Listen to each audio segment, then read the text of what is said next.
விதவைன்னு சொல்லி சொன்னால் சாரிபாத் விதவைன்றது அவங்களோட பெயரா, சாரிபாத்ன்றது அவங்களோட பெயரான்னு சொன்னால் இல்லைங்க. சாரிபாத்ன்றது அவங்களோட ஊர். சாரிபாத் விதவையோட ஊர் தான் வந்து சாரிபாத்தோட விதவைன்னு சொல்லி சொல்கிறாங்க. அவங்களோட பெயர் வந்து பைபிளில் எங்கேயுமே குறிப்பிடலை. அதனால் அவங்களோட பெயரை வந்து வேதத்தில் சாரிபாத் விதவைன்னு சொல்லி தான் குறிப்பிட்டிருக்குது.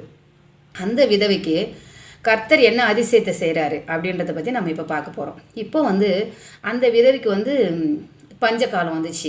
அவங்க இருந்த ஊரில் பஞ்சத்தில் வந்து விவசாயத்தை மாத்திரம் தான் அவங்க வந்து என்ன செய்யணும், அண்டி பழைக்கிறதான ஒரு அதாவது நிலைமை.